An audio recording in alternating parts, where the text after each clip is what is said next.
پاکستان کی اصل ایٹمی صلاحیت کتنی ہے، جنرل آصف غفور نے سب کی آنکھیں کھول کے رکھ دیں۔ بھارت میں ہٹلر کے پیروکار مودی کی حکومت ہے، اگر کشمیر میں صورتحال بہتر نہ ہوئی تو جنگ لازم ہو جائے گی۔ ترجمان پاک فوج کے بیانات نے بھارت کا اصلی چہرہ بے نقاب کر دیا۔ DGISPR میجر جنرل آصف غفور کے ایک ہی بیان نے بھارتی فوج اور مودی کے غبارے سے ہوا نکال دی۔ DGISPR میجر جنرل آصف غفور نے آج میڈیا سے بات کرتے ہوئے پاکستان کی ایٹمی صلاحیتوں کا ڈنکا بجا دیا۔ ایک صحافی نے جب ان سے سوال کیا کہ نیوکلیئر ڈیٹرنس پر کی افواہیں پھیلائی گئیں، یہ تاثر دیا جا رہا ہے کہ ہمارے پاس 1 پاؤ یا آدھا پاؤ کے ایٹم بم بھی ہیں جن کی رینج بھی کم ہے اور جسے ہم محدود علاقہ میں استعمال کر سکتے ہیں، کیا واقعی ایسا ہے کہ پاکستان کے پاس موجود ایٹمی بموں کی رینج اور ان کی کیپیسٹی کم ہے؟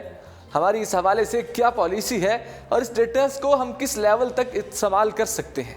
اور کولڈ سٹارٹ کے مقابلے میں ان ہتھیاروں کے استعمال کا اصل مقصد کیا ہے؟ جس پر DGISPR میجر جنرل آصف غفور نے کہا کہ سوال کا جواب میرے قد سے بھی 12 فٹ اوپر ہے۔ اسٹریٹجک صلاحیت ڈیٹرنس کے لیے ہوتی ہے، اس معاملے پر بندہ بات ہی نہیں کر سکتا۔ انہوں نے کہا کہ نیوکلیئر پالیسیز پریس کانفرنس یا جلسے جلوسوں میں نہیں بنائی جاتی، یہ ریاستی پالیسی ہوتی ہے، اس کا آپ کو بھی علم ہے۔ انہوں نے کہا کہ نیوکلیئر پالیسی پریس کانفرنس اور جلسے جلوسوں میں نہ بنتی ہے اور نہ ہی تبدیل ہوتی ہے۔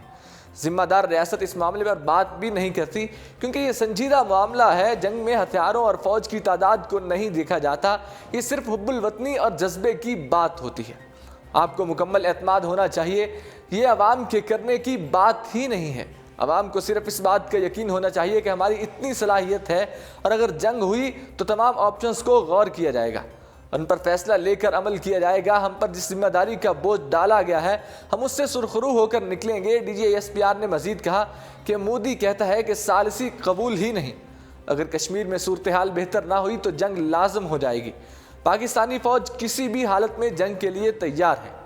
پریس کانفرنس میں بھارت کے دوگلے چہرے سے بھی DGISPR نے بے نقاب ہٹایا۔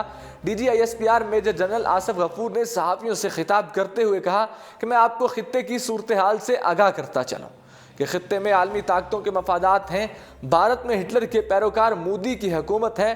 ہماری جغرافیائی پوزیشن کو نظر انداز کر کے کسی کے مقاصد پورے نہیں ہو سکتے۔ ہماری مشرق میں ایک بڑی آبادی والا ملک ہے، خطے کے معاشی معاملات میں چین کا کلیدی کردار ہے۔ چین ہمارا آزمودہ دوست ہے، مسائل کے باوجود چین کے بھارت کے ساتھ معاشی تعلقات ہیں۔ جنوب مغرب میں ایران ہے جس سے بھائیوں والے تعلقات ہیں۔ خطے کے امن کے لیے ایران کی خدمات کو نظر انداز نہیں کیا جا سکتا۔ ہمارا ایک پڑوسی افغانستان بھی ہے جہاں 40 برس سے جنگ ہو رہی ہے، وہاں ہم نے شہادتوں کے علاوہ کچھ نہیں دیکھا۔ اگر ہندوستان پر نظر ڈالیں تو اس وقت وہاں نازی ازم اور RSS کی حکومت ہے۔ بھارت میں 22 کروڑ مسلمان، سکھ، دلت اور دوسرے لوگوں اس مائنڈ سیٹ کے ظلم و ستم کا شکار ہو رہے ہیں۔ یہ وہی نظریہ ہے جس نے گاندھی کو قتل کیا، جس نے بابری مسجد کو شہید کیا، جس نے گجرات میں مسلمانوں کو بھی شہید کیا۔ ایسے حالات میں مسلمانوں کو بھارت میں مذہبی اور معاشرتی آزادی نہیں ہے۔ بھارتی اقلیتیں مشکلات کا شکار ہیں۔ سیکولر بھارت انتہا پسندی کی جانب راغب ہو چکا ہے۔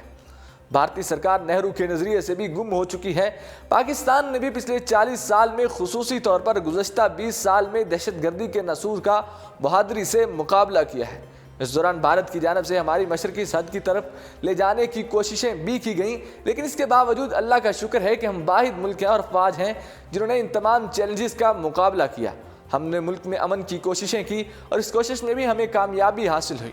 انہوں نے کہا کہ ہم نے خطے کے امن کی کوششوں میں بھی کردار ادا کیا۔ انہوں نے کہا کہ خطے کے امن کی جانب بڑھ رہا ہے، لیکن بھارت اس وقت نئی جنگ کا بیج بو رہا ہے۔ مقبوضہ کشمیر میں جو بھارت نے اقدام کیا وہ ایک ایسی جنگ کا بیج بو رہا ہے جس سے ایک نئی جنگ شروع کرنے کا خدشہ ہے۔ وہاں کی صورتحال خراب ہے، وہاں نسل کشی جاری ہے۔